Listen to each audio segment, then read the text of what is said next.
Hello and good afternoon or good morning, depending on where you're at. Welcome to National Invasive Species Awareness Week, powered by the North American Invasive Species Management Association. My name is Elizabeth Brown, and I serve as your Director of Government Relations and Professional Development here at NAISMA. I am so excited to have you all with us today. I want to extend a special thanks to the Washington Invasive Species Council for helping to organize this webinar and being one of our NISAW sponsors this year.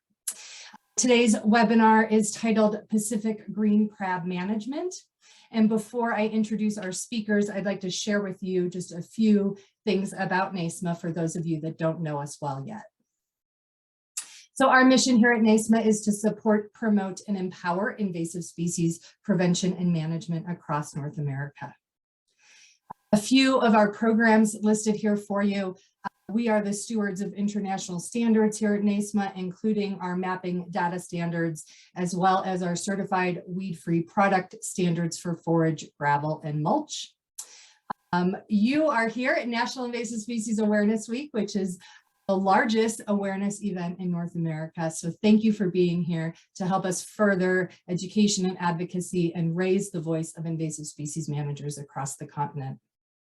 Play Clean Go is our public-facing outreach campaign. You can learn more and get involved at playcleango.org. And we have Play Clean Go Awareness Week happening the first week of June. I hope that you will join us in participating in that as well. Webinars and trainings just like this one today is a cornerstone of what we do as part of the professional development program here at NAISMA. We also have Invasive's U, which is our new online asynchronous learning library. And we have new certification courses that will be launched very soon for you. And our annual conference, save the date, is November 7th through 10th. In Fort Myers, Florida, co-hosted by the Florida Invasive Species Council. The call for abstracts and special submissions is open, and you can learn more and submit an abstract if you're interested in presenting at naisma.org. Okay, we are here at the Pacific Green Crab Management webinar, the fourth day of Invasive Species Awareness Week. We have one more webinar tomorrow covering all the changes to the firewood rules across the country, and the recordings of today's webinar and all of this week's events will be available on NAISMA's YouTube channel within a event. There are lots of ways for you to get involved in National Invasive Species Awareness Week beyond attending the webinars. We have a new policy page at NISAW.org with take action alerts. Please take a look at those and learn more. Our subcommittees have put together 3 new position papers and 5 new policy pages this year. So our members have done an outstanding job with NISAW this year. We're very grateful. There are over 70 events happening across the continent in Canada and the US. It's absolutely amazing. Check out the events map at NISAW.org. We also have a free turnkey toolkit with resources that you can use. Be sure if you're on social to tag us at Invasive Species Week and hashtag NISAW. With that, I want to move on to today's event. We have 4 outstanding speakers, and then we'll be joined by 3 panelists after the presentations. Today's webinar is on the Pacific green crab management. Green crab is a highly adaptable invasive species. This invader is native to Europe and Northern Africa. Recently, Governor Jay Inslee of Washington issued an emergency order that will enable the state's Department of Fish and Wildlife and partners to tackle the infestations of European green crab. This webinar is going to provide you an overview of green crab and its history in the US. Speakers will share their perspectives and the current management activities. And we will have a panel discussion with moderated Q&A after the presentations. If you have questions for our speakers, please put them in the Q&A box at the bottom of your Zoom screen. And with that, I'm going to invite Dr. Emily Grason from the Washington Sea Grant to start us off with European green crab overview and history. Thank you so much, Elizabeth. Let me just transition to screen sharing here. Absolutely. All right, does this look good to go? That does. Thank you so much. Great, thanks. Thanks, everyone. Good morning or good afternoon. I'm here in Seattle where I'm still finishing my coffee. My name's Emily Grason, and I am a marine ecologist and the program lead for Crab Team at Washington Sea Grant. We're a program that provides early detection monitoring and scientific expertise to support green crab management in the state of Washington. My talk here today my goal is to provide you a little bit of an introduction to the history and background and the status of the West Coast invasion as a lead-in for some other excellent, more detailed coverage by some of the speakers and panelists that are going to come after me.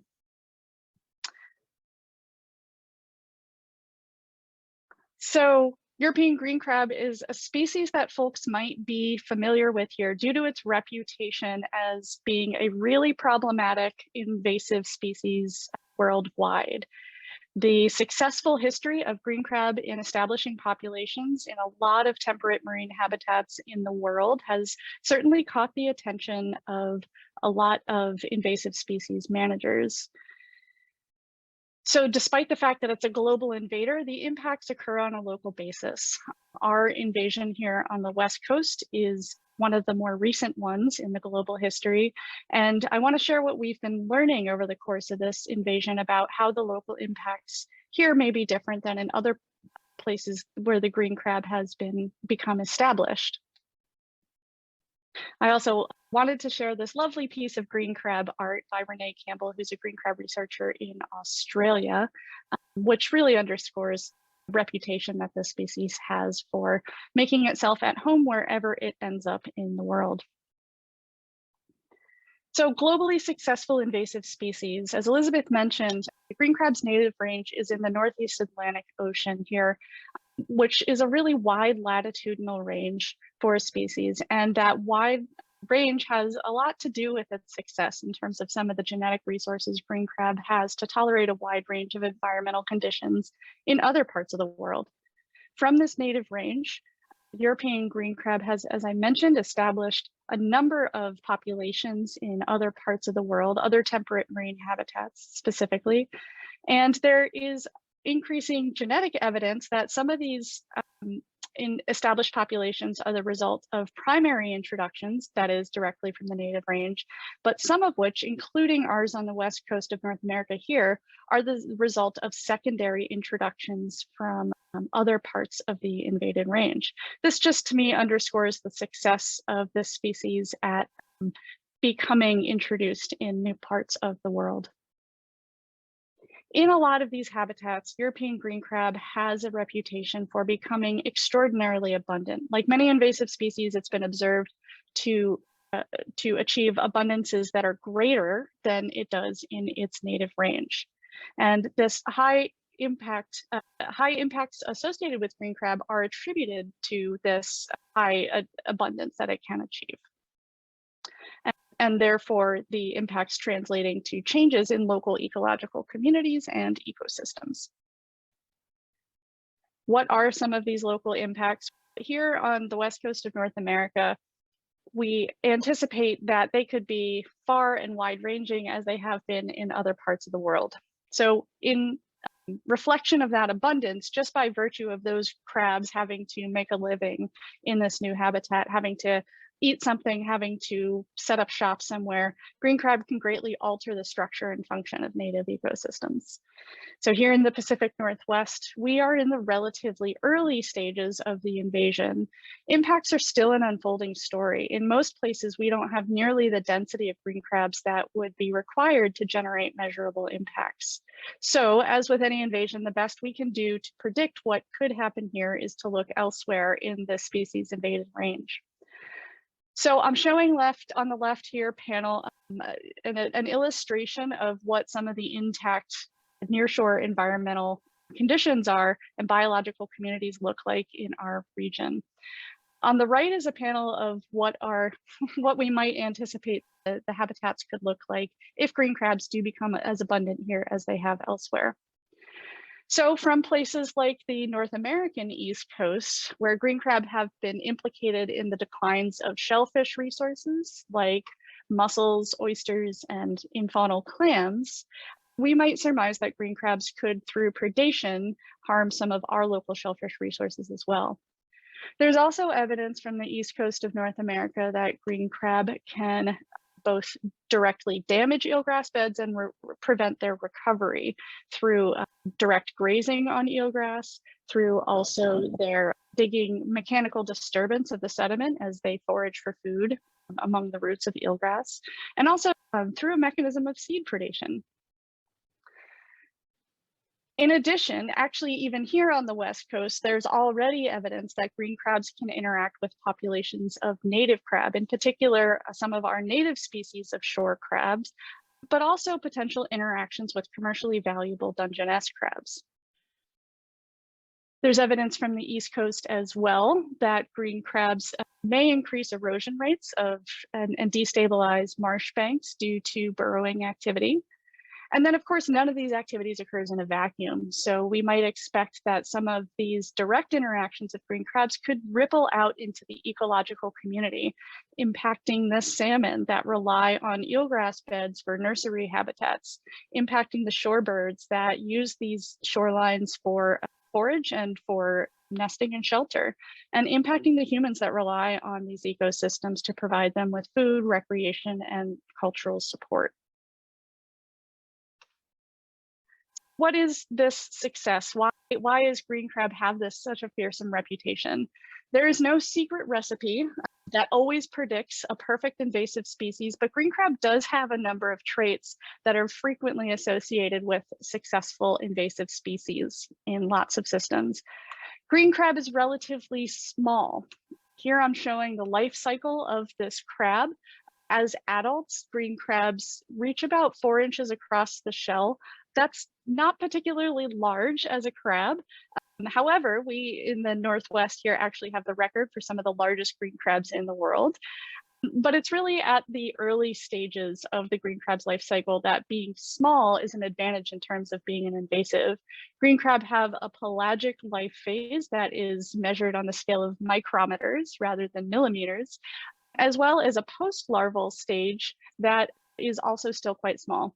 These really small life stages just make it really hard for humans to prevent green crabs from being accidentally moved around the world in things like ballast water and in transport of seafood products. And these are some of the ways that green crabs have been moved around the planet.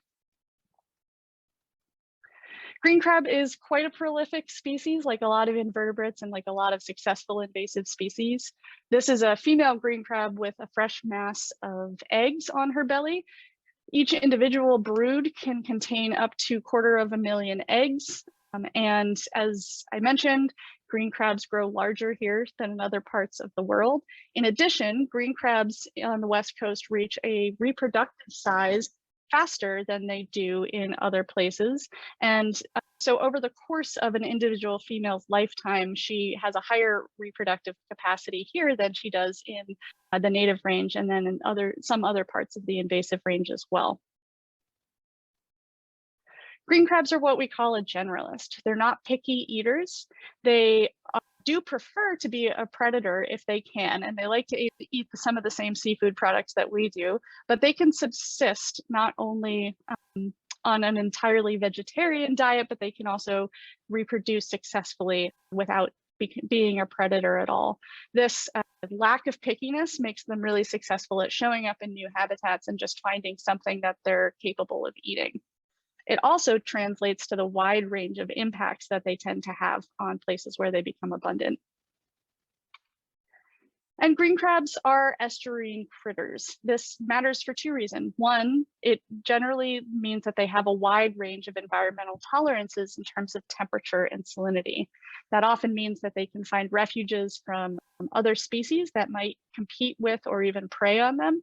It also means that they are associated with human activity that might increase the chances that they get moved around the world. That is, most of the world's shipping ports tend to be concentrated in estuaries rather than fully fresh marine waters. And just by being nearby in situations where large cargo ships may be taking on or dumping ballast water, the green crabs can accidentally get transported by just being associated with those activities.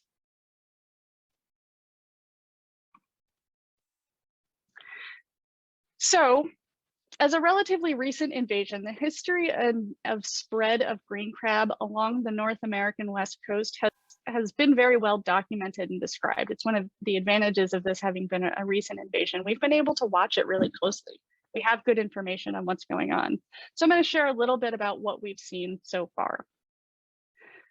Green crabs were transported to the US West Coast from the eastern US. We have good genetic evidence that supports the shipment of green crabs accidentally from northern New England. First arrival documented in San Francisco Bay as of 1989, with some of the likely transport vectors being the shipment of green crabs as stowaways in seaweed that was used as packing material for either live bait worms or live seafood shipped from northern New England. From establishment in San Francisco Bay, green crabs have been able to disperse regionally primarily through the spread of the pelagic larval phase. Green crabs as larvae can be washed around in the water from up to a couple of months at a time, and so they can be dispersed quite far from the place that they are released. As of the early 1990s, green crabs was being found outside of San Francisco Bay, primarily to the north. And since that time, that regional spread via larvae has been accelerating up the coast and often associated with warm water El Nino events. We had also a recent one here that we refer to on the West Coast as the blob. These events accelerate the movement of green crabs and the survival of their larvae headed up the coast. And so there's been this somewhat episodic rather than continuous northward range expansion. Current northward range limit is Prince Rupert, central BC, as well as Haida, which is unfortunately not shown on this particular map of North America. Green crab have not yet been confirmed in Alaska, as my colleague Danielle will talk about a little bit later, but certainly very, very close. The mechanisms for spread have varied. I talked a little bit about natural dispersal as well as the human-mediated dispersal coming from the east coast of North America. And so green crabs have had both unassisted and assisted dispersal in the West Coast invasion.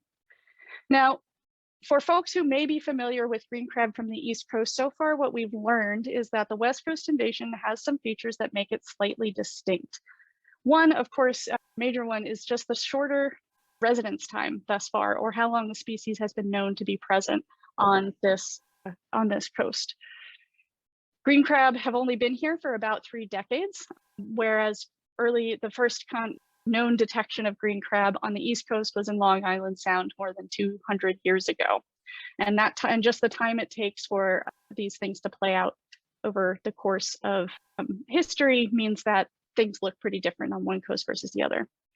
The second is that researchers have observed some more restricted habitat associations for green crab on the West Coast of North America than the East Coast, where green crab can be found across a wide range of shoreline habitat types: sandy beaches, muddy embayments, rocky beaches, riprap, all sorts of environments on the East Coast host green crabs. But on the West Coast, green crabs are much more restricted to soft sediment habitats that are in protected embayments.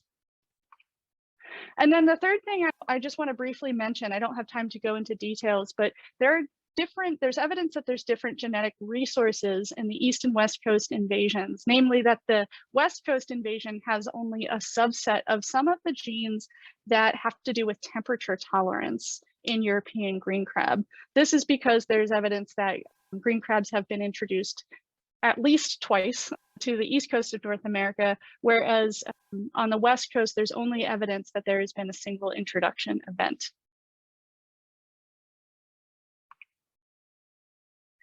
So given how new the green crab is on the West Coast, the invasion is still very much unfolding. The current status of green crab has put different parts of that range I just showed you at different stages of what we might consider the invasion process. Where green crab has been present the longest in San Francisco Bay, green crab is quite relatively established and consistent in an ability to find it from year to year. The further north you go, in general, there is a more patchy detectability. Until recently, green crab was quite sparse and occasionally undetectable on the coasts of Oregon and Washington. Interestingly, that first range expansion to the west coast of Vancouver Island actually resulted in pretty high establishment rates in some of the fjords on the west coast of Vancouver Island, while at the same time, green crab remained absent from the Salish Sea. I'll talk a little bit more detail about the shared inland waters of Washington, British Columbia, and the tribes and First Nations that share the waters of this inland sea, and how it is a little bit distinct from some of the coastal processes. And then, as I mentioned, until recently, the green crab was absent from very far up the central coast of BC and to southern East Alaska. However, we have seen some rapid state shifts in some of these population patterns. In particular, some of the more northern sites are shifting from a scarce or undetectable levels to either presence or sparse populations. Now, for the rest of my time here, I'm going to hone in on two sites that are in Washington state where I spend most of my time.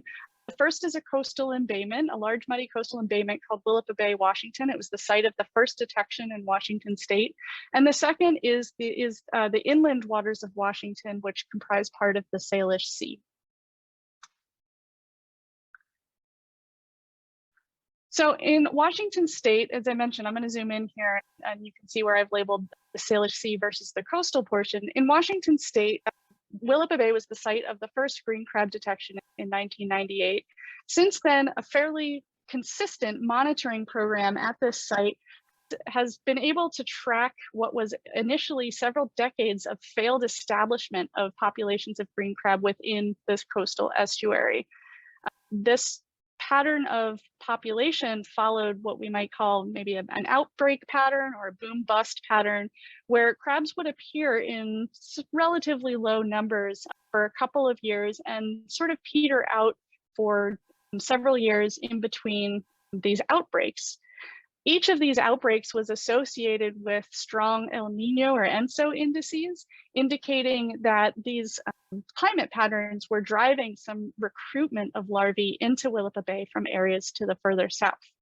You'll notice, of course, that we see this big change in the last couple of years where this process and these outbreaks have become decoupled from some of the climate processes. And so this indicates, one of my colleagues will talk about what's going on in Oregon and can shed some light on how that might be connected to what's driving some of this. I'm going to shift here and focus on, show this a similar figure for what we would see in the Salish Sea over the same time period. And you can see that the pattern looks quite different, where it was only in the most recent few years that green crabs are detectable in anywhere near the abundance that they were on the coast. Specifically, I'm showing data here from inland Washington. You might rightly ask the question of whether 1998 through 2015 looks empty because nobody was looking for green crab. That's a fair question, but in fact, there were a fair number of monitoring efforts across the Salish Sea, both systematic and opportunistic. Monitoring really did increase, I will say, following 2012 when green crabs were, this was the first Salish Sea detection actually on the BC side in a place just west of Victoria called Souk Basin. Green crabs became quite abundant there, but were really restricted to this very enclosed basin. Following that, the crab team program at Sea Grant started a large inland monitoring network, and since 2015, upwards of 50 sites have been monitored every month of the summer sampling season to do early detection for European green crab. The first green crab was found in Westcott Bay, which is in the San Juan Islands, in 2016. And since then, we've seen some slight increases in the numbers. Really, a lot of this, interestingly, that you see on this figure is driven by one site that you'll hear more detail about, which is a sea pond on the Lummi Reservation. So actually what I want to do here is show you this figure again, but I'm going to take the crab numbers from the Lummi Sea Pond out of this data. And it looks like the figure is entirely empty, but the bars are just really small. So I'm going to change this axis to show you what the overall patterns are. So first detection in 2016, and in the few years since then, we have seen some increased detection rates, but we're talking about a maximum average catch rate of 4 crabs in every 100 traps that we set when we look across the entire inland geography. So the numbers inland are remaining quite low so far, even if they are increasing. So now I want to take a step back and show you a snapshot of what that means. This is a figure that compiles all of the trapping observations for this region from 2021. The black dots indicate places where suitable habitat was trapped for green crab, but we didn't find any evidence they were there, so absences, presumed absences. And the green dots are scaled in size by the relative density of green crabs. As you can see, there is a little bit of a distinction between coastal and inland shorelines. In large part, that's driven by some of the later first detections on the BC or the US side, but much higher abundances where green crabs are found in coastal shorelines and much more widespread continuous populations over these geographies.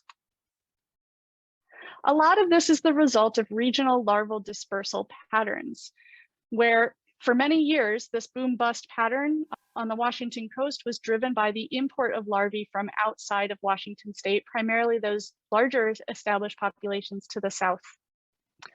For a long time, the Strait of Juan de Fuca offered a semi-permeable natural barrier where the movement of surface waters from the east to the west made it really hard for green crab to get washed into the Salish Sea. It turns out that the introduction of this population into Sauk Basin, the first in the Salish Sea, was an accidental human-assisted transport of green crabs as stowaways in bags of mussels that were used for biotoxin monitoring and which were brought from an infested coastal embayment. So the Strait of Juan de Fuca offered this a little bit of protection from green crab getting washed in from these larger populations to the north or the south. But we do know that there is occasional weak connectivity across the Strait of Juan de Fuca. And especially during winter storms, these currents can reverse and bring surface waters along the southern portion of the strait into these geographies. We have also now some genetic evidence that green crabs can get washed into the Salish Sea from both the coast and from Sauk Basin. So we're starting to disentangle the genetic connectivity of some of these populations. But until recently, the Salish Sea has been relatively protected.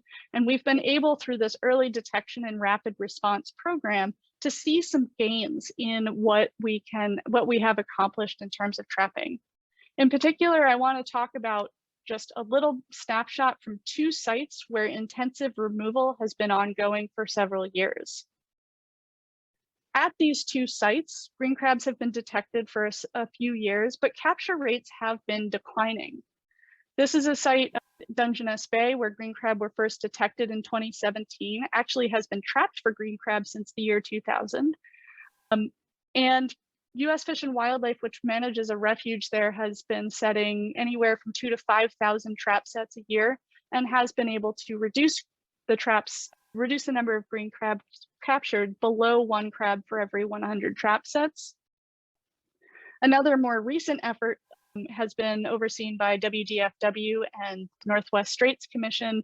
Following the first detections in 2019, the capture rates have dropped. We're not seeing some of the sort of the hydra effect or overcompensation that has been observed in some of the other areas on the West Coast.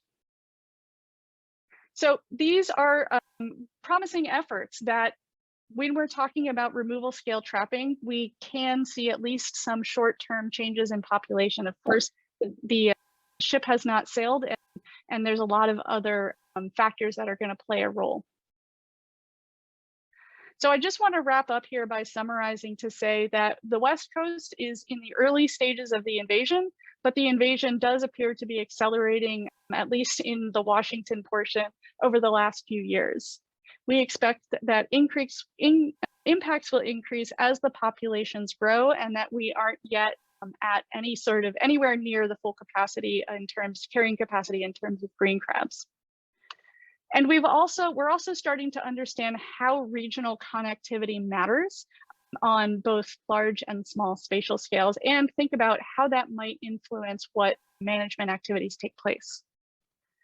And then the last thing that I'd like to say before concluding is that we have seen some early promises of population suppression being successful, but I will fully admit that this requires a pretty Goldilocks situation in terms of catching things really early when we do have very small population sizes, doing an immense amount of effort. We're talking 3,000 to 5,000 trap sets per year, having some help from nature in terms of both climate patterns and in terms of regional protection from other sources of larvae, as well as some reasonable management strategies that do continue to prevent the accidental transmission by humans of this species. So that's what I'd like to share today. And there may be some Q&A time, or we can, I cede to Elizabeth whether we want to address these later. Hi, we do have some questions, but I'm gonna hold them just to keep us on time right now. But thank you. That was an outstanding presentation, and I personally really enjoyed the Eastern and Western and trying to understand the difference between those. So thank you so much for setting the stage. Okay, next up, I would like to invite Alan Plus from the Washington Department of Fish and Wildlife to share the perspective from the state of Washington. Hi, Alan. Good morning. You can see my slide now? Looks great. Awesome. Thank you so much. Thank you, Elizabeth and NAISMA for hosting today. Also, thanks Justin and the Washington Invasive Species Council. Want to appreciate Governor Inslee's office for declaring an emergency in our state, as well as our Washington State Legislature, as they've been highly supportive of our efforts and continue to do so. So I'm going to give a high-level overview of what's happening in Washington State. I'm the Aquatic Invasive Species Unit Manager for the Washington Department of Fish and Wildlife, and we have numerous tribal co-managers, federal agencies, state agencies, shellfish growers, and others that we work together with. So much of what I'm going to say has already been talked a little bit about with Dr. Grason. And so again, this is the high level. Our department is the lead agency for green crab on waters of the state. We have classified this species as a prohibited level 1, which means that they pose the highest invasive risk of all the species and are a priority for prevention and expedited rapid response management actions. So in our state, we have numerous tribes and they have jurisdiction on their sovereign lands. We work collaboratively to support them in management, and one of the great examples will be coming up with Bobby Bazell from the Lummi Nation. We also work very closely with our federal agencies, and they have jurisdiction on their federal lands. And Emily had a picture there of the U.S. Fish and Wildlife Service at Dungeness Spit as a prime example of that. So what happened? And so our department, in coordination with our tribal co-managers, Washington Sea Grant, shellfish growers, and other partners, have found a significant increase in European green crabs within the Lummi Nation sea pond outer areas, including the Macaw Bay, which is on the outer coast at the top of the state, Grace Harbor, and Willapa Bay. So as Dr. Grason said, we're still on the front end of the invasion curve, but the information shows rapidly evolving danger of the crab seriously threatening the environment, economy, and human well-being of the state of Washington. So my job is to take the science and say, what do we do? How are we going to move forward on this? So one of the things we did was we requested the governor issue emergency measures. And in January of 19th of this year, he issued Proclamation 2202. So understanding that the ongoing and expanding green crab infestation poses such an imminent danger, and that it was to our marine environment, marine-based economy. We have probably one of the nation's largest shellfish growing operations, private sector aquaculture in the nation, as well as Dungeness crab fisheries and related, and the cultural well-being of both tribes and non-tribal residents. And that he clearly said that the costs of delaying and counteracting infestation are unacceptably high. So he then ordered our department to begin implementing emergency measures as necessary to effect the eradication or to prevent the permanent establishment and expansion of European green crab. This is a significant task. So again, Dr. Grason gave you a bit of the timeline. I'm trying to connect the dots between what the science was and what we did. So as Dr. Grason said, in 1998, there was outer coast detection in Wilfa Bay, Grace Harbor. The department issued emergency measures at that time, did extensive trapping, worked with local groups. And as we saw that there was a decline in those populations by 2000, and we realized they were not self-recruiting. Since then, on the coast, there were some small blips of inputs, but none of it really took, so no more management. Then in 2012, again, as Dr. Grason said, the Sook Basin detection in British Columbia, and that really alerted us to try to ramp up our green crab early detection monitoring. So in 2015, that's when our department designated Washington Sea Grant to lead our early detection monitoring. And they have quite a bit of citizen science and detection sites throughout the Salish Sea and now out on the coast, over 55, over 60 if you include the coast now. Then using that early detection network was our first detection in the Salish Sea, and that was on the San Juans. And we also had another detection down in Padilla Bay, which is in the sort of the northern part of the Salish Sea. In 2017, as you can see at the upper left corner of the state, that's the Macaw Bay, and that they detected some. And then if you go in towards this interior, it says another 2017, that's where Dungeness spit is. So those were new detections there, ramped us up, and that also, we started getting more funding from Pacific States Marine Fisheries Commission and starting to work with our co-managers on the situation. In 2019, there was another increase in the Salish Sea and the coastal green crab populations. And so that led us to putting together the Salish Sea Transboundary Action Plan. And that was signed, and I'll go into a little bit more detail with that. In 2020, back to 2019, that also caused us to be very concerned, and we went to the legislature and we were able to get funding to support enhanced green crab trapping in the 2020 season, which we continued to find an increase in the Salish Sea and coastal detections. And you can see in the table at the bottom end of the map there, the difference in the captures, and this is a statewide total. So in 2019, there was just under 2,000 on the coast and Salish Sea captures.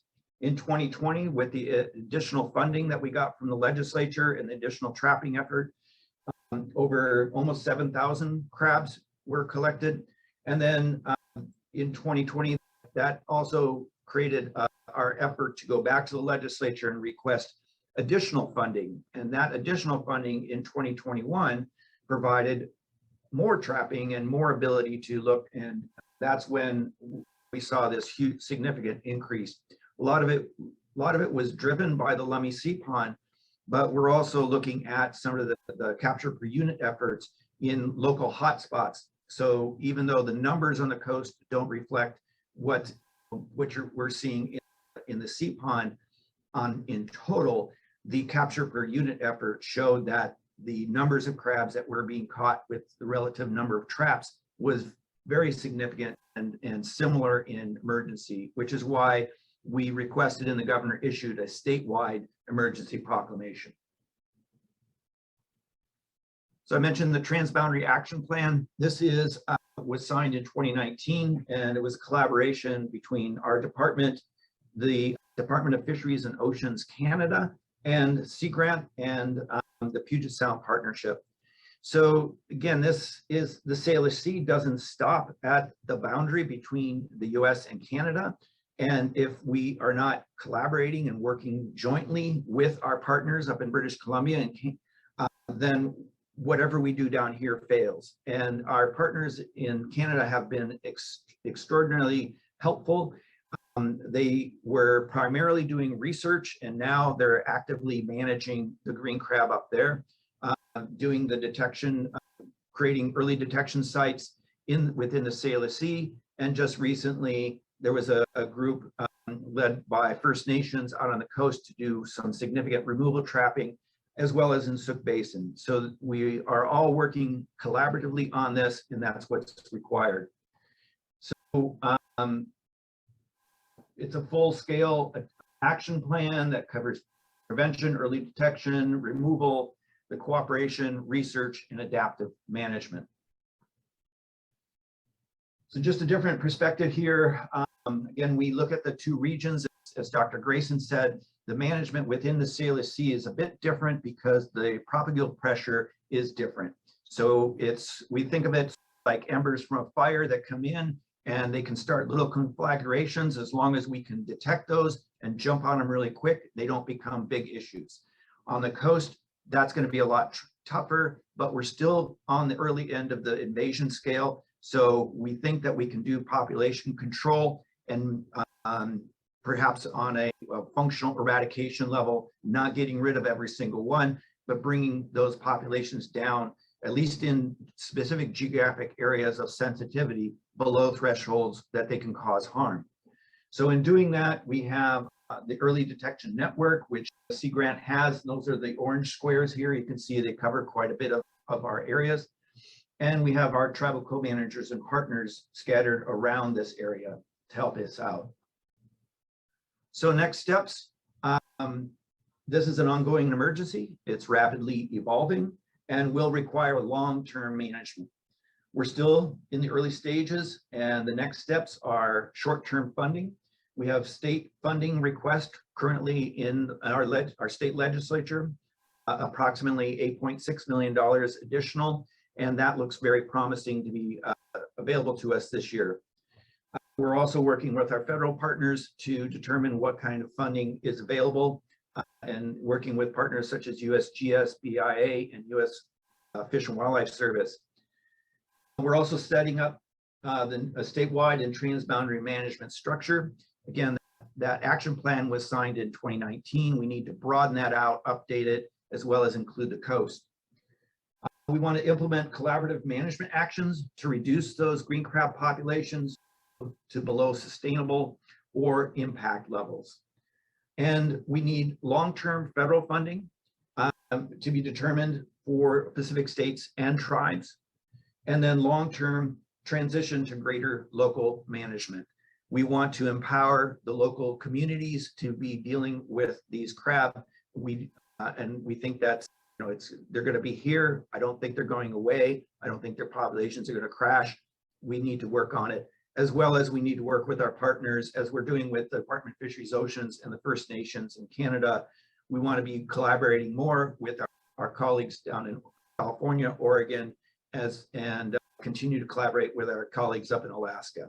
So with that, we'll transition to the next speaker. Thank you very much. Thank you, Alan. Appreciate that presentation. Okay, next up, I'd like to introduce Bobby Buzzell from the Lummi Nation Natural Resources Department.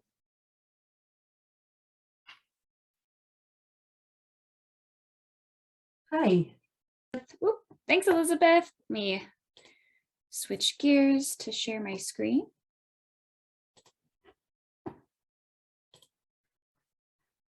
All right. Good day, everybody. I'm coming to you here from Bellingham, Washington.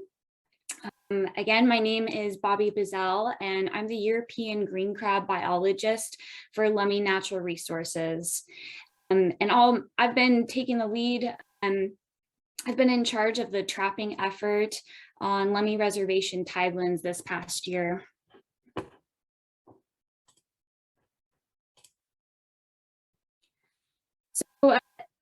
Dr. Grason did a wonderful job describing some of the impacts we're most concerned about. And I just wanted to brief you on the local impacts that specifically Lummi Nation is concerned about. There's well-known evidence of the potential for European green crab to overpredate on juvenile clams and mussels, other bivalves, as well as other native species like crabs. Specifically to the Lummi people, there's a concern about overpredation and competition with juvenile Dungeness crab. And for Lummi fishers, this is the #1 economic source of income for Lummi fishers.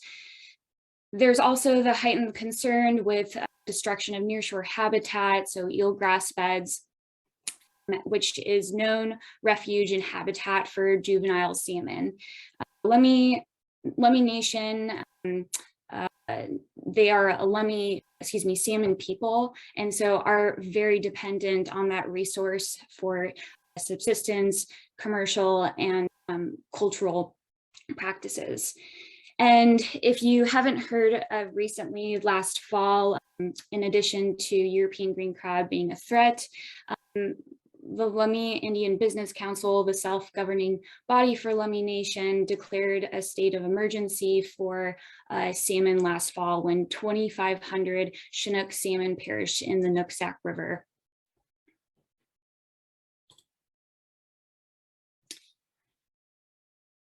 I'd like to go over a description of the Lummi Reservation tidelands with you. You'll have to refer back to Dr. Grason's or Alan's pictures of the state of Washington, but specifically Lummi Reservation is located just north of Bellingham and just south of the Canadian border. Lummi Reservation tidelands contain ample habitat for European green crabs with 11,000 acres of nearshore habitat. And this is characterized by expansive tidal flats, salt marshes. It has the Lummi Bay to the north of Lummi Peninsula, this elongated piece of land here. And then to the south is Bellingham Bay and the Nooksack River estuary. Of this 11,000 acres, 750 of these consist of the Lummi Sea Pond aquaculture facility pictured here. This aquaculture pond is built into the Lummi Bay shoreline, and it consists of this marshy zone as well as a 3-mile-long dike road that fully encompasses this body of water. The water level reaches no more than 5 to 6 feet in total depth throughout the year. And that tide is heavily buffered by several tide gates to the north and south on that dike road. I'd like to refer you to a couple of photos to give you an idea of what the sea pond really looks like. So here is that marshy zone to the northeast zone of the sea pond. It includes that salt marsh and eroding banks, shallow intertidal. The bottom habitat is sand or mud, and there is some eelgrass habitat throughout the entire sea pond. Now, during the extreme low tides of the year, as well as high warm air temperatures, some of this shoreline will become more exposed, but overall it stays fairly submerged throughout the year with minor variations. So within the sea pond, it doesn't experience the same kind of tides as, say, like just outside of that dike wall. In contrast to the marshy zone, the western and southern ends are a slightly deeper habitat, again, max of about 5 to 6 feet. Still sand or mud throughout it, but this dike road, as you see all along here, is built off of these boulders and rock, and then there's a road that's been built on top of that dike road. So here we have the Lummi Sea Pond, and then just to the other side would be Lummi Bay. I want to review with you for the trapping efforts on Lummi Reservation tidelands, the 3 different types of traps we use for capturing European green crab. And these are fairly common commonly used throughout Washington state. We have the minnow or crayfish trap, which is the smallest, capturing juvenile crabs, fukui, which is a rectangular trap, and then shrimp is the slightly larger trap, which mainly captures adults. For the first couple years of trapping on the tidelands, it was only minnows and fukuis being used, and then this year the shrimp trap use was being implemented. Stepping back into 2019, that was when the first detection of European green crab occurred on Lummi Reservation tidelands, and trapping was conducted only in October and November of that year. There were several locations selected for exploratory trapping on the tidelands, including various zones on the Lummi River branches, Sandy Point Heights, and of course, Lummi Sea Pond. This is that aerial view of the sea pond. Also not pictured here was Portage Bay, where there was additional exploratory trapping, and is also just south of the Lummi Peninsula. The only two places that green crab were found and captured were at the Sandy Point Heights location, as well as Lummi Sea Pond. The majority of those green crab captured were in Lummi Sea Pond. Following the discovery of green crab on reservation tidelands, the LIBC passed tribal resolution declaring European green crab a threat to Lummi treaty rights, as well as providing a means of the Natural Resource Department to begin collaboration with outside agencies such as Washington Department of Fish and Wildlife to begin more extensive trapping the following year. So in 2020, trapping was conducted between April and November with a particular focus at Sandy Point Heights and Lummi Sea Pond. Only 7 green crab were captured at Sandy Point Heights, which was some good news. Unfortunately, there were nearly 2,500 green crab that were pulled out of Lummi Sea Pond that year with consistent trapping. Fast forward to just this past year in 2021, most of green crab trapping effort was allocated toward Lummi Sea Pond. And just to give you a quick definition, I know Dr. Grason talked about this a little bit. So here on this y-axis, we have the effort or the number of trap sets. So this is the number of traps that were set for a single night soak, and then check the following day. So this just gives you a general idea of how much effort was being put into the sea pond over the course of the trapping season. So before August, trapping effort was relatively low, and there was some help from Fish and Wildlife. I was hired on in July of last year, as well as 2 of my team members, which consisted the main core of the green crab team for Lummi Natural Resources. We began training and adding more traps into the sea pond. This is also about the time where we started readying a lot of shrimp traps. We then had the most effort in September and October of last year. Here's an aerial photo of the Lummi Sea Pond, just to give you an idea of where shrimp traps were set. We had minnows and fukuis, the smaller traps set in that marshy zone, and then shrimp traps were added all along the perimeter of this of the sea pond. There was some middle transect set during October as well, which I'll talk about. So here is a graph showing the average daily trapping catch rates, which are in number of green crab per every 100 trap sets. And then it's broken up by the different trap types. You can see here for fukuis and minnows, the trap rates were relatively low for the first several months of trapping. Then when the start of me and my team coming on, we began using those shrimp traps, saw some bit of heightened activity with green crab. And then what became really worrisome is the rapid increase, which this graph might not do it justice, but there was a pretty rapid increase in the catch rates of just the fukuis and minnows. Starting in September, we had a full onset emergency response with the help of 5 to 6 staff from Washington Department of Fish and Wildlife, Washington Sea Grant, and Northwest Straits Commission. At this time, we had more than 170 shrimp traps in the sea pond at any given time. And the shrimp traps proved to be very effective, but we ended up reaching catch rates that were really alarming towards the end of the summer. As the time continued on, fewer staff were available, and we did pull back on that effort, but the trap rates did backpedal a little bit. Here's just an overview of where we saw distribution of green crab in the sea pond. This green line indicates where all other traps were set at any given time during the year. These blue triangles are where the tide gate locations are, and these dots represent individual shrimp traps that were set. For the middle shrimp traps, we had the largest circles of up to about 85 green crab in a single trap. But overall, it was pretty variable. There was quite a bit of distribution, though. They really are just everywhere in the sea pond. There isn't just one single spot without them.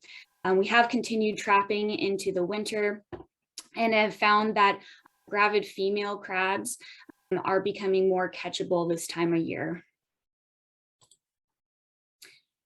Here's just a review of a side-by-side comparison from 2019 to 2021. This table only gives data for Fukui and minnow traps. So in 2019, we had an average of 85 green crab. Granted, only for October and November was this average calculated, since that was the only time trapping was conducted, with a peak mean weekly catch rate of 162.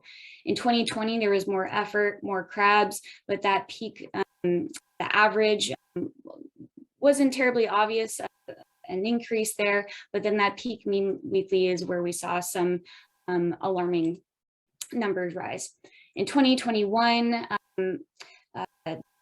that mean did have a pretty good spike, as well as the peak mean.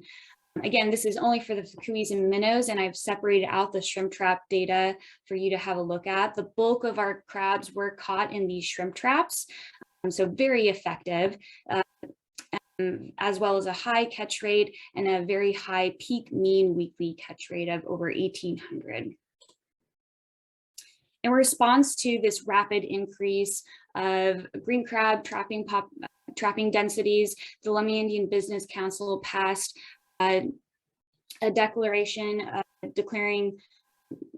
Lummi declared European green crab a disaster and established a European green crab task force to head the way with the emergency response to these rising populations. The response is going to be really two-tiered. In the short term, the goal is to reduce the green crab population to the lowest possible level and help with reducing the escapement out of the sea pond and potentially seeding neighboring areas.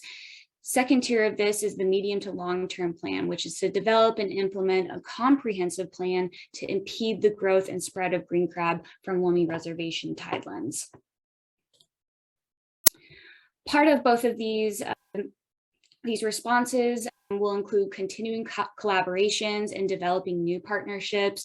So continuing collaboration with Fish and Wildlife, Sea Grant, Northwest Straits Commission, federal agencies, as well as the Northwest Indian College, where we hope to have research needs met. And then as well as working with Lummi fishers and fish buyers.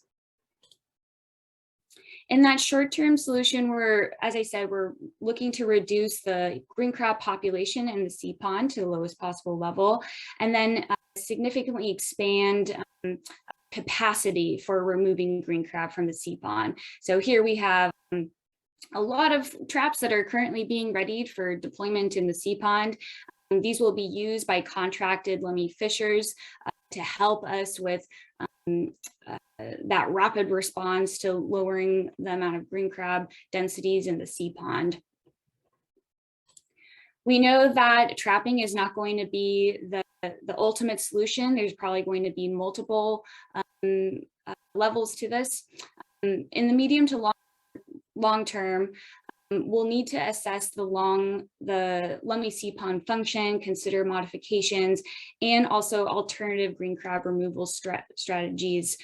More importantly, we're going to be looking to see how we can optimize the use of the sea pond, as well as reduce the potential for invasive species entering into the sea pond and establishing. And this more directly will require the fixing and restoring of the tide gates, which are currently not at optimal use right now, and will require complete removal and restoration. And with that, sounds like we'll take questions later. So thank you very much. I do want to say thank you very much to Fish and Wildlife and Sea Grant, Northwest Straits Commission. This Herculean effort could not have been done this past year without the assistance of so many dedicated people. Thank you. Thank you, Bobby. That was a very insightful presentation. Thank you so much. And we will hold the questions till the end. But I will say our presenters are doing an outstanding job of answering questions in the Q&A box as they're coming in. So keep those questions coming and look in the answered section. There's already 14 answered questions, which is awesome. So check and see if your question has already been asked and answered, but please keep those questions coming. This is really great discussion. Okay. Next up, I want to invite Danielle Verna from the Prince William Sound Regional Citizens Advisory Council. Thank you so much for being here, Danielle. Thank you, Elizabeth, and thank you all the previous presenters. I'm already learning a lot just listening here.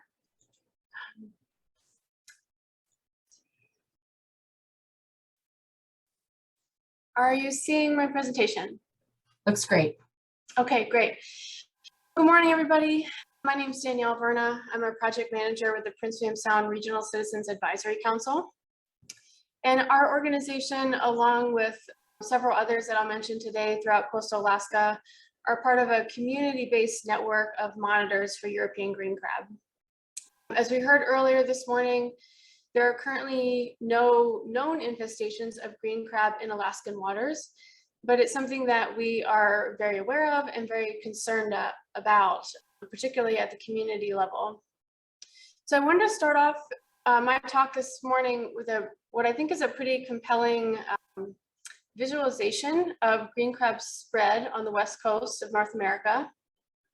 And hopefully you're seeing this. These are green crab observations from 1989 through 2020 in annual intervals. And a very big thank you to Kate Sherman from Pacific States Marine Fisheries Commission for sharing this graphic. And also thank you to the observers who collected all these data points over the past 30 years, many of whom I imagine are on this webinar today. So from Alaska's perspective, this is a really concerning trend as we see that northward spread along the entire west coast of North America. And when we think about the likelihood that green crab will arrive in Alaska, establish, and cause some sort of harm, there's a couple of factors to consider. Both of these figures here are kind of telling you a similar story. This is a zoomed in look at infestations in British Columbia. You can see the quite large number of confirmed sightings on the west coast of Vancouver Island have been mentioned. Juvenile green crab have been detected in Prince Rupert. And perhaps most alarming was the 2020 sighting of adult green crab on Haida Gwaii, which is less than 100 miles from our southern southeast communities of Metlakatla and Ketchikan, just across Dixon Entrance. Another question you might ask is there suitable conditions in Alaska for green crab? And there's been a number of studies over the years that indicate the answer to that question is yes. I'm highlighting one study here that looked at 4 critical habitat attributes from the west coast of Vancouver Island. And they identified just a couple of example sites in Southeast Alaska where those attributes were also present. And there are thousands of miles of enclosed bays and shoreline throughout the Alaska coastline that would have, if not all, at least some of these habitat attributes. There's also been some experimental work looking at temperature and salinity tolerances for larval green crab that particularly those that could be introduced from ballast water. There's been ecological niche modeling that looked at a much broader suite of habitat descriptors. And the consensus, as far as we know, is that the current abiotic conditions in Alaska are not precluding green crab from establishing here. And I just wanted to give you a visual look at what some of that coastline looks like in Alaska. These photos on the bottom are from Southeast, and this photo on the top is Hartney Bay. That's actually one of our monitoring sites in Prince William Sound. We also know that there is opportunity for green crab to arrive in Alaska. At certain times of the year, the currents are very favorable and flowing northward along the coast. A warming climate and these blob-like events like as we've seen in the past few years with warmer than average sea surface temperatures in the North Pacific and the Gulf of Alaska can aid adult growth and reproduction, as well as larval development and survival. And of course, there's also the more typical vectors that we think of, like ballast water, boats, and gear that can transport both juveniles and adult green crabs. And as far as the threat to Alaska's coastal communities and ecosystems, I mentioned earlier some ecological niche modeling. They not only looked at current conditions in Alaska, but also conditions under a future warming scenario. And they identified a fairly broad geographic extent for the potential for green crab to become established throughout Alaska. And that's what you're seeing here in this figure on the left, these shaded regions. It's a fairly broad and concerning geographic extent. And throughout that area, there's just a variety of cultural, environmental, and economic resources at stake, from subsistence harvesting to our personal use and sport fishing to our very economically valuable commercial fisheries. Alaska has a growing mariculture industry right now, both with shellfish and seaweed. And just the intrinsic value of having intact ecosystems that kind of supports all of that activity. So with all of that in mind, Alaskans have been monitoring for green crab for 15 years and counting now. It hasn't come without some challenges. Many of our communities are spread across that vast geographic extent. Also, many of our coastal communities are not connected to road systems. And so there's logistical challenges of getting equipment in. Also finding and keeping monitors in small communities. Our organization in particular uses a model of recruiting interns and school-age monitors, and that has proved to be really successful, particularly in Prince William Sound. We also have no statewide designated funding, and so we're really relying on just the motivation and the enthusiasm of these organizations in these different communities to take on this task. And I want to give a shout out to the Alaska Invasive Species Partnership, which has really served as a conduit for connecting these communities to troubleshoot, monitoring, and just serve as an avenue for collaboration and partnership building throughout Alaska. And that's really, I think, spurred a strong sense of ownership and a sense of urgency in this effort. So just to give you a snapshot of monitoring locations in 2021, you can see those here with these red dots. We had a number of sites in Southeast Alaska, in the east, here, a couple of sites in Prince William Sound, Resurrection Bay, Ketchikan Bay, and South Central Alaska. And our newest site and furthest most west site is Cold Bay. And that was just stood up this past summer by the U.S. Fish and Wildlife Service. And again, just a couple of pictures to give you a visualization of what some of those areas look like. These photos on the bottom are from the Ketchikan Bay area.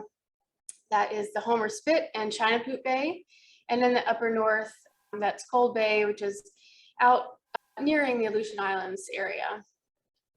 And across these communities, even though these monitoring programs might be led by different organizations, we really strive for standardization in both our methodology for trapping and also our data collection.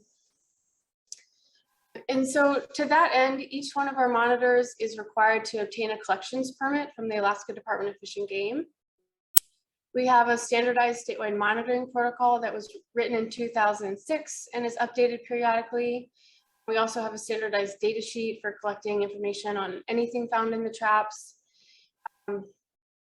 And brand new in 2021, we are really excited about this. We have a non-Indigenous aquatic species clearinghouse, which serves as a database for kind of collating all that data, and also a mapping application so it can be visualized and accessible to the public. And I'll give you show you a snapshot of what that database looks like here.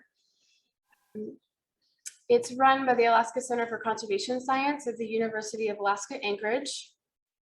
Here's a visualization of what that looks like.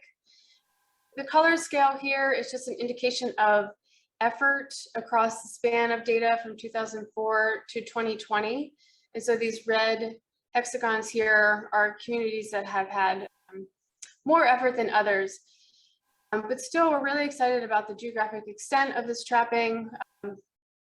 And this is a web-based GIS platform, and so you can zoom in on any of these particular sites and see a finer resolution of the actual sites. Any of these hexagons might have anywhere from 3 to 9 individual trapping locations. And the idea here is that as we continue with this trapping effort and we continue collecting data, that it'll be turned into UAA and we'll continuously update this database. So as was mentioned in Washington, our monitors are also using fukui traps. There's a lot of benefits to these traps. They're small, they're collapsible, they're really easy to handle in the field. And most importantly, they're the traps that are listed in our protocol. And again, we're striving for that standardization across communities. And as I was pulling together photos from some of our communities around the state, I was reminded that our monitors are no strangers to cloudy skies and rain gear. And so that was just a reminder to me about the motivation that goes in to these monitoring programs. Some of our monitors in Homer with the Ketchikan Bay National Estuary Research Reserve are trialing shrimp traps, as was mentioned, that are used elsewhere in Washington. There's some pros and cons here. The folks at K-Bear and Homer did some trapping events with both the fukui traps and the shrimp traps in 2021 at the same locations. And they're still looking at their data to look at catch per unit effort. But just anecdotally, they shared that the traps were a lot easier to clean. They collected less seaweed, but more organisms. But on the flip side, there was some challenges. They're more costly. These traps can be at least $100 a piece. They're more difficult to transport and store.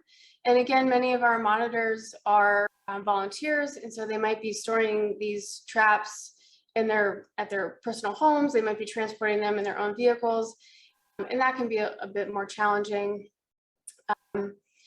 Most importantly, it's not part of our standardized protocol yet, and so we're going to spend a little bit more time trying to understand the pros and cons of these traps before we implement them statewide. And there's also some difficulties with getting them to some of our sites that are spread out across vast mud flats and require a little bit of extra walking to get out to them. And so this photo here is from Homer, where they used one of the monitors' baby chariots to kind of get the traps out to their sites. Also brand new in 2021 was an eDNA detection project. This was a collaboration between the Metlakatla Indian community and NOAA. After the adult green crab were detected on Haida Gwaii, the Metlakatla Indian community jumped into action to both deploy fukui traps, and they were also interested in trialing eDNA as a detection method. Unfortunately, there were some pandemic-related equipment delays, but they were able to collect 5 filtered samples at the end of the field season in 2021. And those samples are currently with NOAA at the lab, and we are looking forward to the results here in just a couple of weeks. Looking forward with Alaska's monitoring program, the proposal has been submitted. A proposal has been submitted to host a rapid response drill in 2023.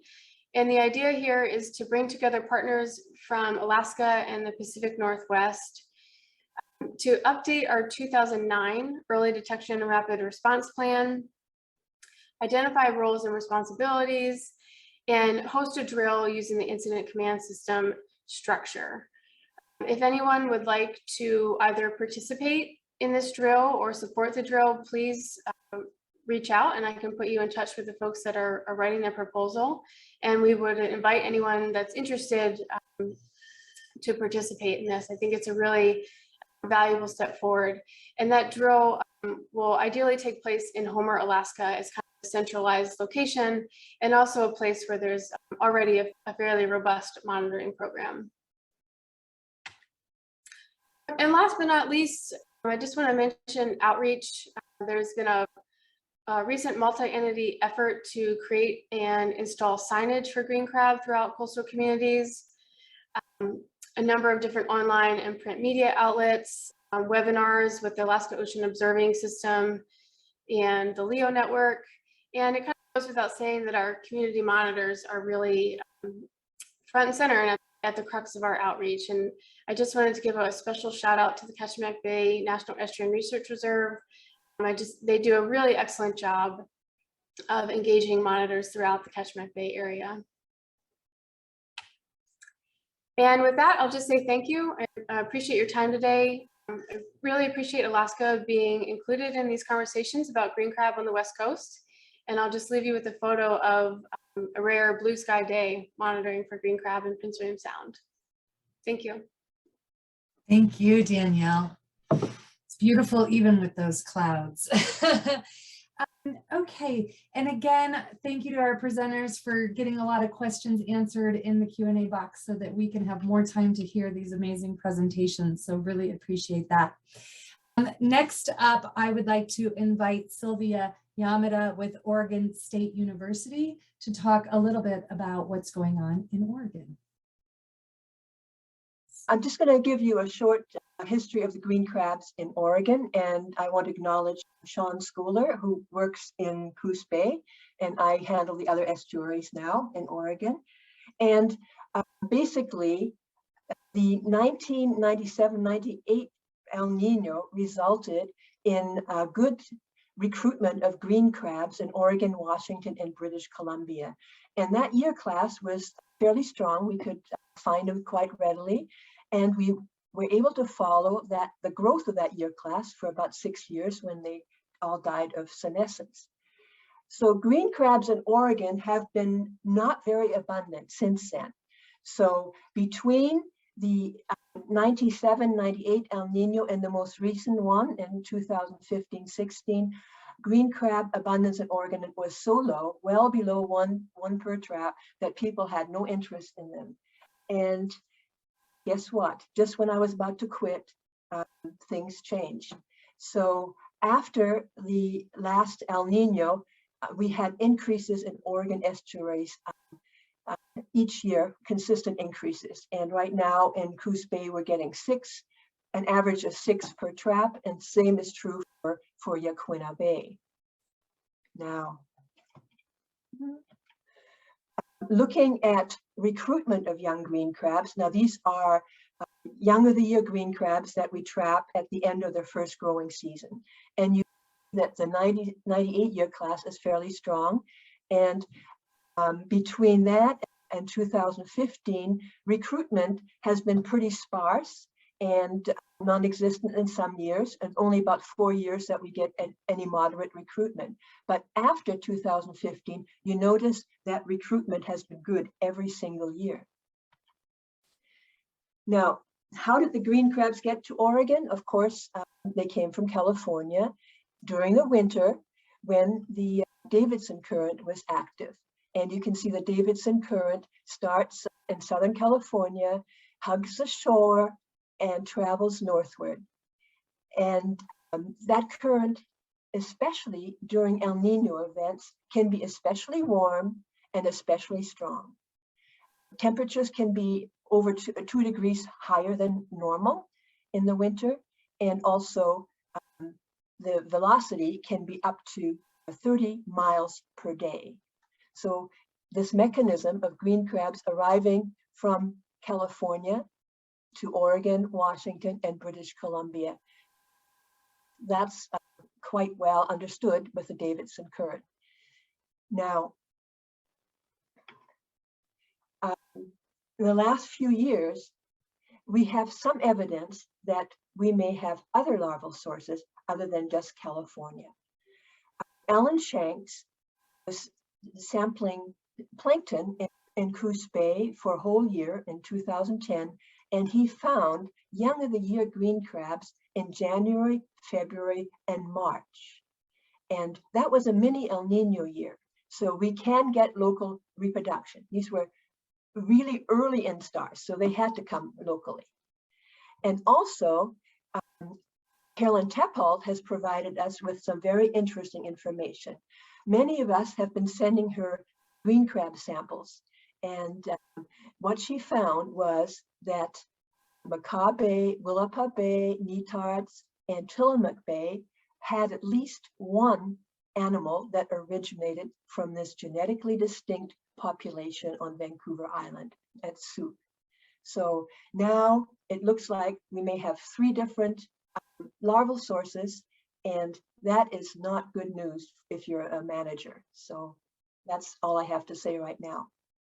Thank you so much for that. I really appreciate that. Okay, we are at the end of our presentation, so I'm going to ask that our presenters turn on their camera. We have a few more minutes for questions, and I want to acknowledge that we have Linda Shaw with NOAA Fisheries Alaska Region, who's on the phone. We were having some tech difficulties, so we can't see her, but we can hear her and she can hear us. And Edwin Ted Grosschutz with the University of California, Davis, who has been typing answers to questions and having wonderful conversations behind the scenes. I'm so grateful that you were on here today, Ted. Thank you so very much. And all of our presenters. So thanks to Linda and Ted for joining us and for each of the presentations. We do have a few questions that have come in through the chat. And so these are really for anybody. This first question I think is really important. What can I do as a member of the community to help with green crab management?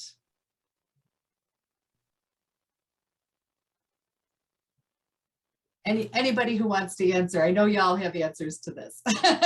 Alan. Okay, this is Alan Ployce, again, Washington Department of Fish and Wildlife. I really appreciate that.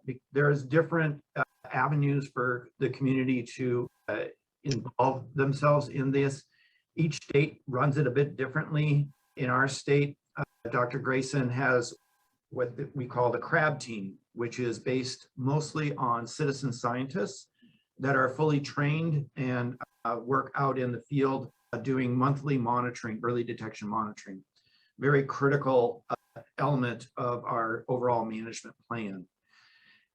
In Washington State, because of the multiple jurisdictions, intertidal areas can also be privately owned.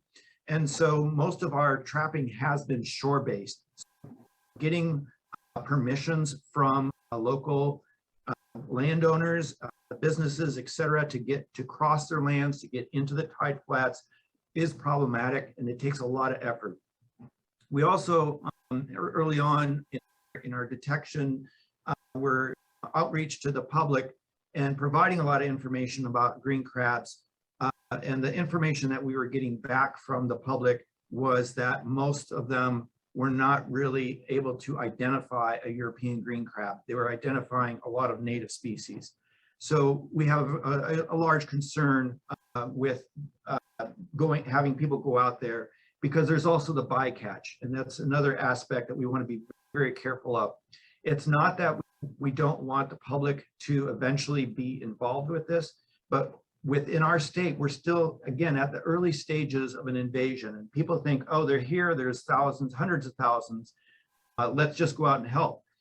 It's really difficult. They're sparse, as Dr. Grason said, within the Salish Sea.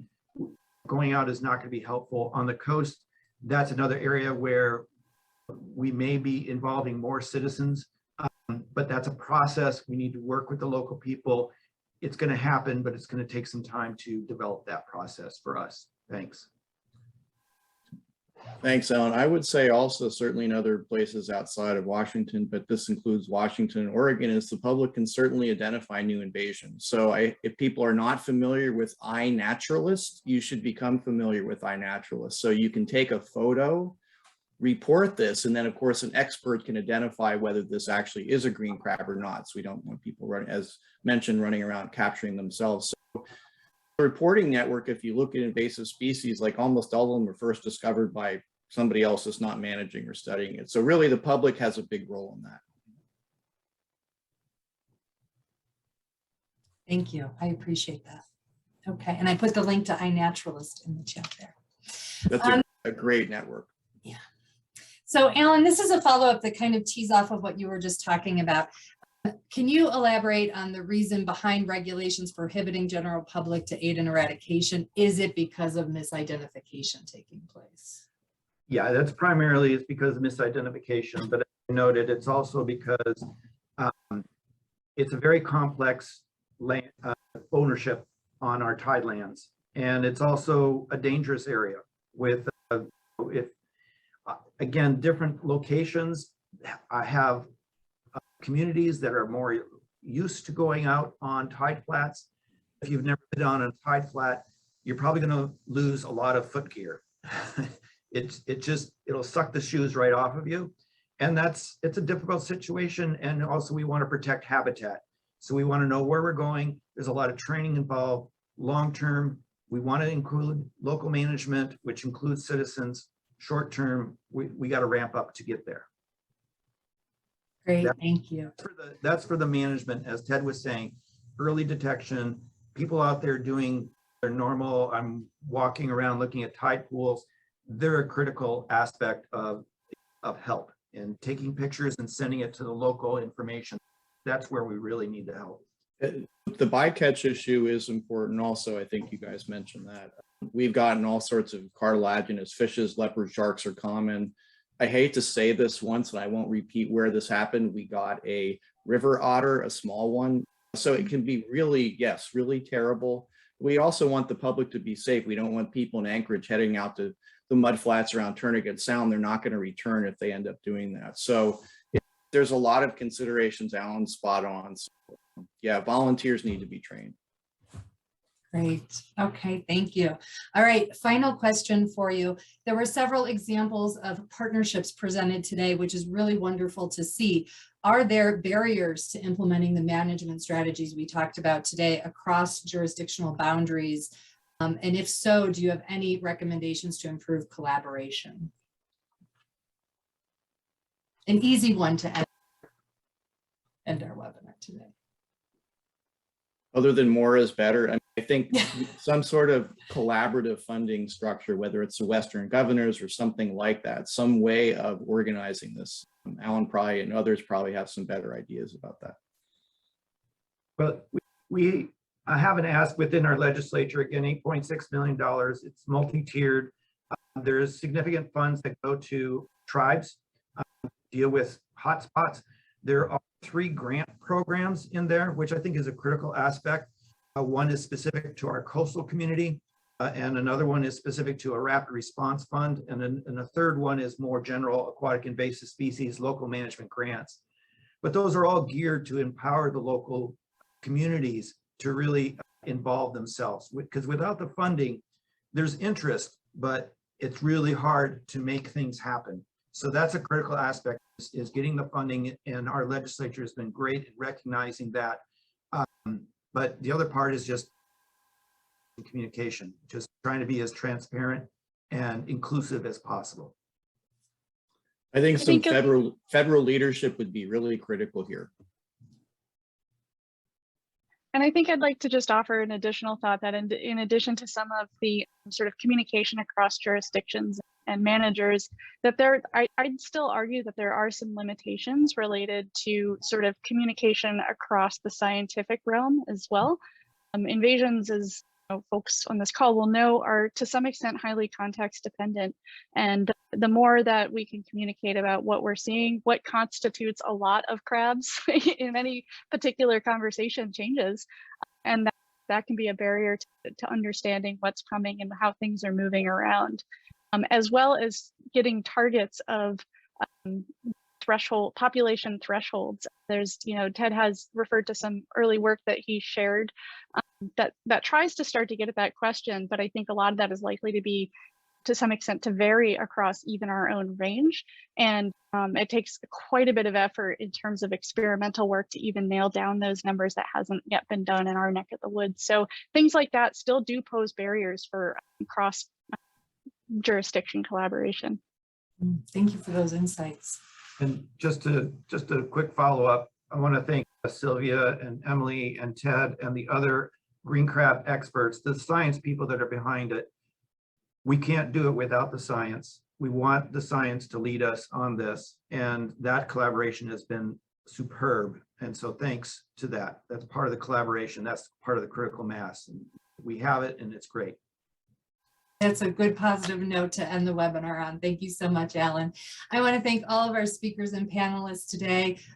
Again, gratitude for the Washington Invasive Species Council and the Pacific States Marine Fisheries Commission, who helped to organize this event today and sponsor NISAW. And to each of our presenters and panelists, we so appreciate the information you shared, your time and expertise. And to everybody watching today, thank you for being here and participating. Have a great rest of your day and happy National Invasive Species Awareness Week.